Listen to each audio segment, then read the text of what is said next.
ए video रे आमे आलोचना करिबा पिला माने जे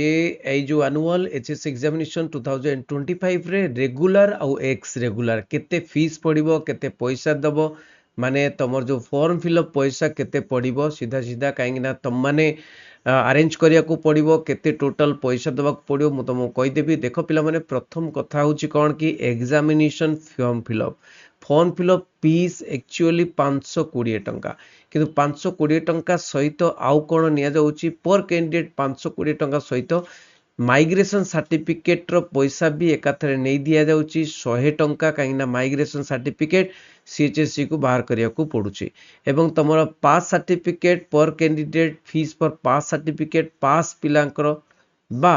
सब पिलांकर प्राय निया जाउची माने 100 टंका माने एटा मिसी किरी 720 टंका हला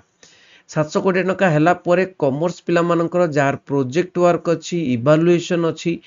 प्रोजेक्ट वर्क पाई प्रत्येकटी पेपर प्रत्येकटी ऑल कॉमर्स स्टूडेंट्स मन पिला मानक पाई कोन ना प्रोजेक्ट वर्क पाई 40 माने 40 टंका अछि आउ जार प्रैक्टिकल एग्जामिनेशन अछि जेमिति कि साइंस रो subject chemistry practical physics practical biology practical जदि केमिस्ट्री फिजिक्स बायो अछि ताहले 40 40 80 टंका बायो रे एवं केमिस्ट्री रे 40 टंका एवं फिजिक्स रे 40 टंका माने 4 4 160 टंका एक्स्ट्रा दवा को पड़िबो 720 आ 160 अर्थात केते हे गला ना 880 हे गला 880 सहित पिला माने आहुरी कॉलेज फीस जोगडा कि डॉक्यूमेंटल फीस अछि ताको दवा को पड़िबो तेनु 1000 टंका भितरे नहीं कि आउ गोटे कथा होची कोन 1000 टंका भितरे केमते हला प्रैक्टिकल नॉन प्रैक्टिकल सब्जेक्ट अछि MIL Odia English non practical subject पाई मध्य 40 टंका देखो पिला माने एटी लेखाई छी इंटरनल एग्जामिनेशन जो हबो इवैल्यूएशन अपडेशन ऑफ फीस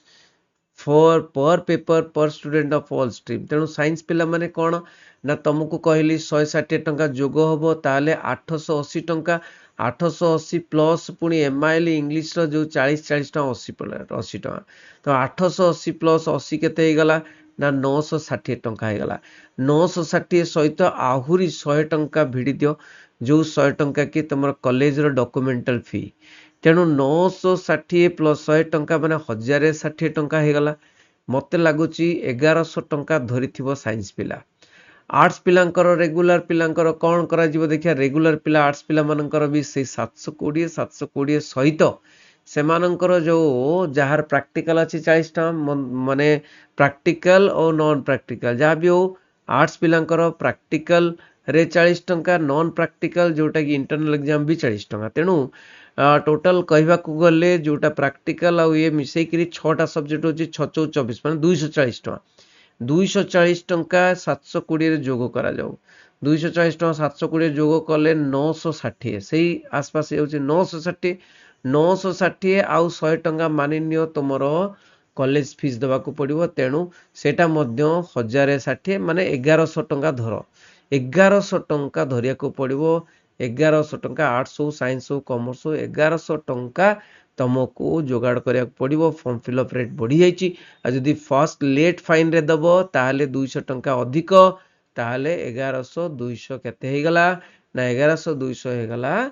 केते 1300 टंका आ जदी सेकंड लेट फाइन रे करिवो ताले 1100 600 तमरो 1700 टंका देकी फॉर्म फिलअप करिया पड़िबो तो बिना माने कोन फाइन रे तुम फॉर्म फिलअप करिवो सेटा बहुत भलो कथा आ गोटे कथा जो माने एग्जामिनेशन सेंटर चेंज करिवे 500 टंका अधिक आ जो माने नुआ कॉलेज खोलिची से माने अलगा कॉलेज रे परीक्षा देबे से माने 50 टंका अधिक देबे तेणु एइठी पिला माने मु कहि दिए जे एई भली भाबरे तुमको पैसा तेणु 1100 टंका निहाती जोगाड़ करिकी रखी थिबो साइंस हो आर्ट्स हो किंबा कॉमर्स हो ठीक अछि तुम समस्त शेयर करिवो रहिली बंदे उत्कल जननी।